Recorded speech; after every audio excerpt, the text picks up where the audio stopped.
Salam Indonesia, salam Nusantara dari Sabang sampai Merauke, dari Miangas sampai Pulau Rote. Mantaplah iman kita, mantaplah kasih kita, mantaplah pengharapan kita tentunya dalam Yesus Kristus yang menjadi Tuhan dan Juru Selamat kita dan Juru Selamat dunia. Jangan katakan bahwa Yesus bukan Tuhan, jangan katakan pula bahwa Yesus bukan Juru Selamat. Dia adalah Tuhan, dia adalah Juru Selamat. Kalau engkau percaya, engkau akan diselamatkan. Engkau tidak percaya, engkau akan dihukum. Dan firman Allah berkata bahwa akulah jalan dan kebenaran dan hidup, tiada seorang sampai kepada Allah kalau tidak melalui aku. Rasul Petrus juga berkata dalam Kisah Rasul 4 ayat 12, keselamatan tidak ada di dalam siapapun juga selain dalam Dia Yesus, karena di bawah kolong langit ini tidak ada nama lain yang diberikan kepada manusia yang olehnya kita diselamatkan. Dan Yohanes 3:16 berkata, karena begitu besar kasih Allah akan dunia ini sehingga Ia mengaruniakan anaknya tunggal supaya setiap orang yang percaya kepada yang tidak binasa melainkan beroleh hidup yang kekal. Ya, jadi Dia yang memberikan hidup yang kekal. Jadi dengan hati percaya engkau dibenarkan, dengan mulut mengaku engkau diselamatkan. Roma 10 ayat 9 dan 10. Jadi saya mau katakan kiranya kekuatan Tuhan membuat kita memilih yang terbaik dalam hidup ini. Selamat pagi bagi kita. Dan doa dan harapan saya kekuatan Tuhan, kekuatan firman, kekuatan Roh Kudus, kekuatan iman, kekuatan doa akan senantiasa menyertai hidup kita dari sekarang sampai selama-lamanya. Sebelumnya mari kita berdoa. Terima kasih Tuhan, Engkau memberikan selalu yang terbaik bagi kami dalam nama Yesus. Haleluya. Amin. Puji nama Tuhan, saya akan membacakan satu ayat di dalam Yohanes 13. Yohanes 13 ayat, baiklah saya baca dari ayat yang ke-15 dan ke-17 saja. Demikian, sebab aku telah memberikan suatu teladan kepadamu, supaya kamu juga berbuat sama seperti yang kuperbuat kepadamu. Aku berkata kepadamu, sesungguhnya seorang hamba tidak lebih tinggi daripada tuannya, ataupun seorang utusan daripada yang mengutus. Jikalau kamu tahu semua ini, maka kamu berbahagialah. Maka berbahagialah kamu jika kamu melakukannya. Ini kita bisa temanya adalah Yesus membasuh kaki murid-muridnya, tetapi saya akan memberikan tema lain. Ya, jadi Anda bisa baca dalam ayat 1 sampai seterusnya tadi, supaya kita bisa lebih mengerti makna yang tertulis di dalam Yohanes 13 ini. Nah, dan saya memberikan memberikan judul jadilah teladan, be an example. Jadi jadilah teladan di dalam kehidupan kita sebagai orang yang percaya. Dan ketika kita mau jadi teladan, kita harus mengikuti model serpent, ya. Jadi yang menjadi model kita, yang menjadi teladan kita, yaitu Yesus Kristus. Jadi seorang yang mau menjadi teladan, ini harus ia miliki. Yang pertama dikatakan oleh firman Allah, ia harus rela menjadi pengikut Yesus yang berhati hamba seperti Yesus. Wow, ini nggak gampang, ya. Jadi rela menjadi pengikut Yesus yang berhati hamba seperti Kristus. Dan Yesus memberikan teladan, ya, memberikan teladan bahwa di mana Dia membasuh kaki para murid-muridnya, itu sesuatu. Kalau zaman dahulu kala ada orang-orang khusus yang disebut hamba untuk mengelap kaki tamu-tamunya yang datang, ya, ke rumah seseorang. Jadi Yesus rela, bahkan lolis itu lebih rendah dari lolis slave. Jadi lebih rendah, hamba yang paling rendah, ya, dengan memberikan teladan, dengan memberikan contoh, dan memberikan apa yang seharusnya dikatakan. Dan disinilah lahir ayat yang berkata, kalau orang saudara-saudara kita sering mempermasalahkan, coba di manakah ada Yesus berkata, aku adalah Tuhan. Baca itu ayat 13 dan ayat 14. Akulah Tuhan, akulah guru. Jadi kalau Anda di ayat 13 juga, engkau yang berkata, aku adalah Tuhan, adalah guru, perkataanmu itu benar, sebab aku adalah Tuhan, akulah guru. Dan ayat 14 dengan jelas dikatakan, akulah Tuhan, aku yang adalah Tuhan dan gurumu, maka kamu pun wajib saling membasuh kakimu.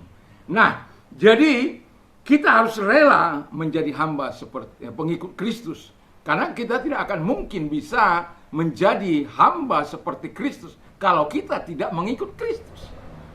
Itu sesuatu yang mustahil, seperti seseorang yang mengajarkan tentang Yesus seperti Donditan, Kain Nama, dan yang lain-lain itu, orang-orang yang mereka tidak menjadi pengikut Kristus tapi mengajar tentang Yesus, dan pengajarannya kadang membuat polemik dan diputar-putar. Tapi nggak apa-apa lah, karena kan sudah dikatakan seseorang tidak akan bisa mengatakan Yesus adalah Tuhan kalau Roh Kudus nggak ada di dalamnya, dan seorang tidak juga akan bisa menghujat bahwa Yesus terkutuklah Tuhan kalau Roh Kudus ada dalamnya. Tapi kalau nggak ada, ya enak-enaknya saja, suka-sukanya, suka-sukaku saja. Jadi suka-sukanya saja, ya biarkan saja. Biarkan. Kalau kita kan bilang, suka-sukamu Tuhan, suka kamu Tuhan. Jadi kalau suka-sukanya Tuhan, kita senang, kita bahagia. Kalau suka-suka kita, suka-sukaku akan menderita. Lihat, cepat atau lambat, mereka yang menjadikan suka-sukanya memelintir ayat-ayat itu, lihat saja. Itu sebabnya kita diminta oleh Yesus supaya menjadi teladan, menjadi berkat. Yang kedua, kata firman Allah adalah harus rela melayani dengan kasih Kristus. Nah, ini harus rela melayani dengan kasih Kristus, bukan dengan tipu daya, bukan dengan maksud-maksud terselubung atau demi apa itu konten.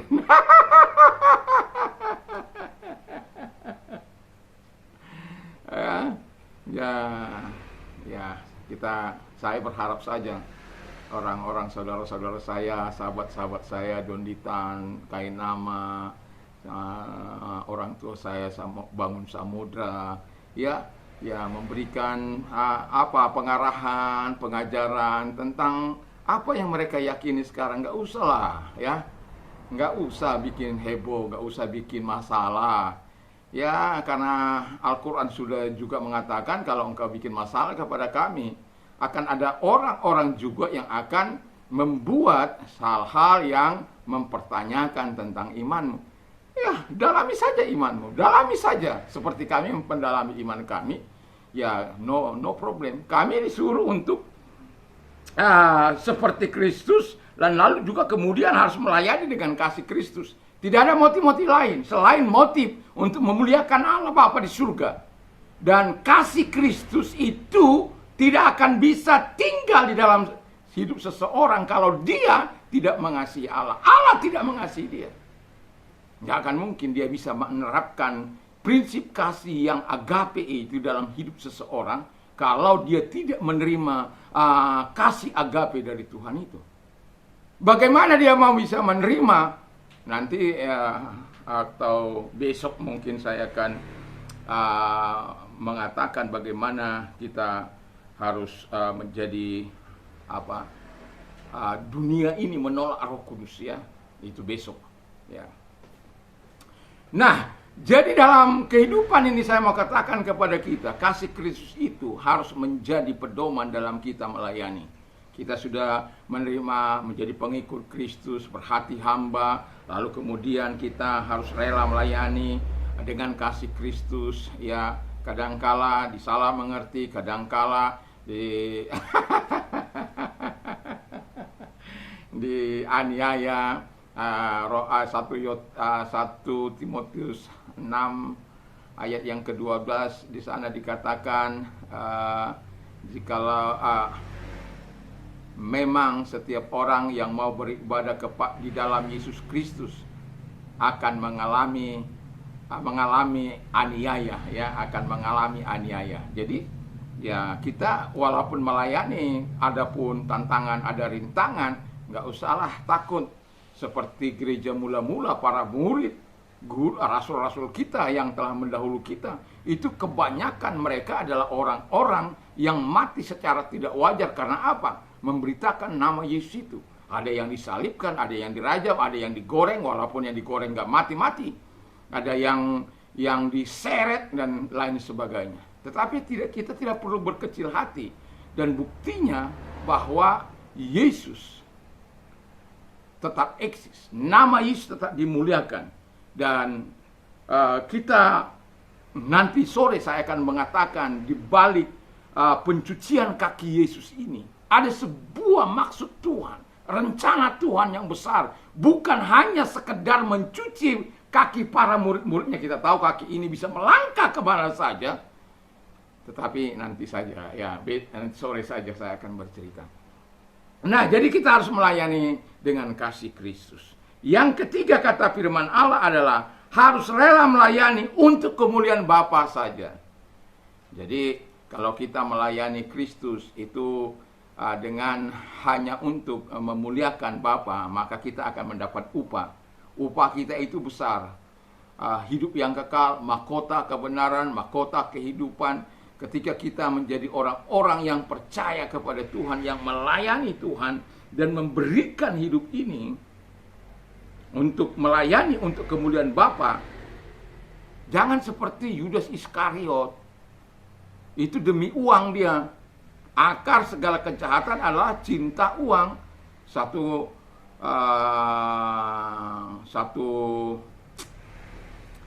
Timotius 6 ayat yang ke-10. Dan karena cinta uang itu, orang menyimpang dari iman mereka. Dan karena cinta uang itu, mereka menderita. Karena cinta uang itu, rumah tangganya hancur. Karena cinta uang itu, ya segala-galanya hancur. Kenapa? Cinta uang. Bukan kita nggak butuh uang, kita butuh uang. Tetapi cinta itu loh.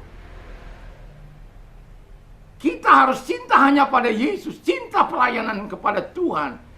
Dan karena kita cinta kepada Tuhan, akan kita cinta kepada sesama kita. Itu sudah pasti. Kalau kita nggak cinta Tuhan, kita nggak cinta sesama. Kalau Tuhan yang telah mencintai kita, menaruh cintanya, sama kita akan berbuat seperti apa yang diperbuat oleh Yesus. Itu sebabnya dikatakan bahwa orang yang seperti itu tidak perlu diikuti. Nah, kalau kita baca tadi ayat yang ke-17, jikalau kamu tahu semua ini, maka berbahagialah kamu jika kamu diam saja. Enggak. Jika kamu tenang-tenang saja. Enggak. Jika kamu pasif. Enggak.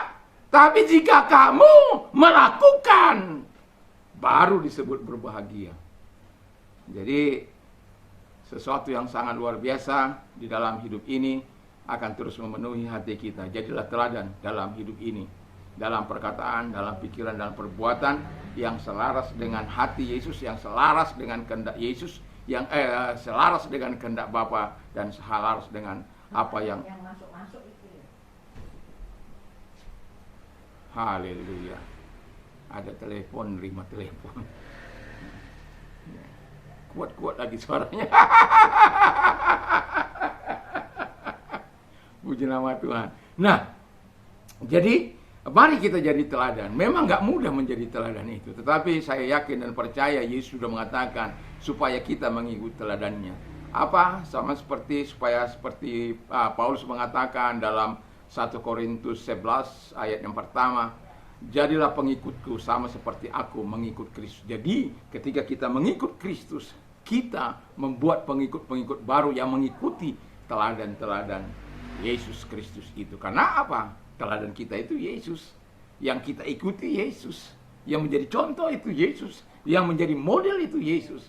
Dan dia adalah model yang sempurna bagi setiap orang-orang yang mau hidup dalam teladan yang benar. Mari kita tunduk kepala, kita berdoa.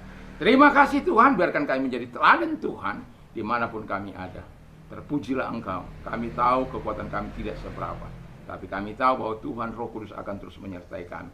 Dalam nama Tuhan Yesus Kristus, segala sakit penyakit yang Engkau derita, percayalah ketika kita bersama-sama berdoa, Tuhan sanggup datang kepadamu, hadir kepadamu, miliki iman, supaya engkau menikmati mujizat dari Allah itu. Dan kalau engkau orangnya, angkat tanganmu dan tumpangkan tangan di atas yang sakit, dan kita berdoa. Tuhan Yesus, datanglah kepada mereka dan menumpangkan mereka di tangan mereka yang sakit, Bapa di surga, di dalam nama Yesus. Dimanapun sakit mereka, Tuhan menyembuhkan mereka. Tuhan membuat mujizat dalam hidup mereka, di dalam nama Yesus Kristus. Terima kasih, kami sungguh bersyukur Kami berterima kasih kepadamu buat kesembuhan yang Kau berikan kepada mereka. Dan kalau Engkau mengalami banyak tantangan, masalah dalam hidupmu, saya mau katakan kepadamu, dalam nama Tuhan Yesus Kristus, biarlah Engkau yang senantiasa mau mempercayai Yesus dalam hidup ini. Dan Dia sudah berkata, kalau Engkau mengalami penderitaan, Kau datang kepadanya, Engkau akan datang, Dia akan memberikan kelegaan bagimu. Dan kalau Engkau mencintai dan mengenal Dia, maka Dia akan, ketika Engkau berdoa, Dia akan menjawab. Dan ketika Dia belum menjawab, Dia akan menyertai Engkau. Supaya apa? Proses mungkin Engkau akan jalani, tapi kekuatan Tuhan menyertaimu sehingga Engkau tidak keluar daripadanya. Kalau Engkau orang yang angkat kedua belah tanganmu, mari kita berdoa. Terima kasih Tuhan, kami tak percaya bahwa kami bukan datang kepada siapa-siapa. Kami datang kepada Bapa yang kami kenal dalam nama Tuhan Yesus Kristus. Tuhan yang perkasa, Tuhan yang berdaulat atas hidup kami, Tuhan yang melihara kami, Tuhan yang bertanggung jawab untuk menolong setiap kehidupan kami. Dalam nama Yesus, Tuhan menolong mereka supaya mereka memuliakan Engkau. Dengan pertolongan yang Kau berikan kepada mereka, mereka mengagungkan Engkau, meninggikan nama-Mu. Terima kasih Bapa di surga, di dalam nama Yesus kami bersyukur dan berdoa. Haleluya. Amin. Selamat pagi dan kiranya Tuhan Yesus memberkati kita. Mantap, mantap, mantap.